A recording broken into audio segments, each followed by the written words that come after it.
Deuteronomy 6:4-9. Hear, O Israel, the Lord our God, the Lord is one. Love the Lord your God with all your heart and with all your soul and with all your strength. These commandments that I give you today are to be on your hearts. Impress them on your children.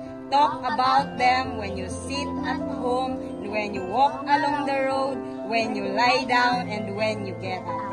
Tie them as a symbols on your hands and bind them on your foreheads. Write them on the door frames of your houses and on your gates. Okay, Psalms 119, 127-128. 119, 127-128. Because I love your command more than gold and more than pure gold.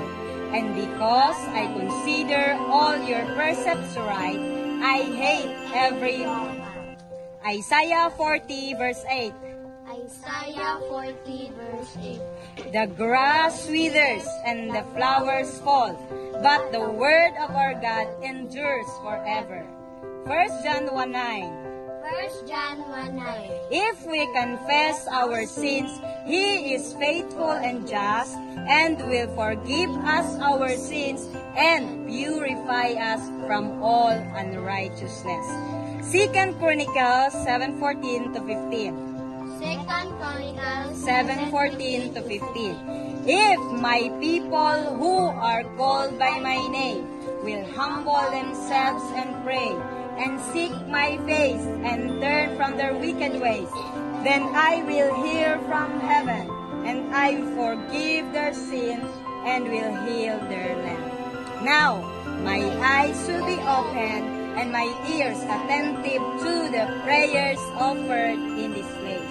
Proverbs 3:1-3.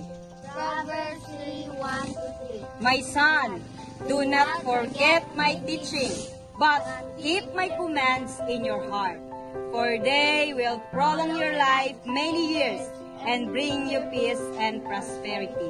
Let love and faithfulness never leave you. Bind them around your neck, write them on the tablet of your heart. Deuteronomy 28:1-6. If you fully obey the Lord your God and carefully follow all His commands I give you today, the Lord your God will set you high above all the nations on earth. All these blessings will come on you and accompany you if Obey the Lord your God. you will be blessed in the city and blessed. The fruit of your womb will be blessed, and the crops of your land, and the young calves of your herds, and the lambs of your livestock. Your basket and your kneading trough will be blessed. You will be blessed when you come in, and blessed when you go out.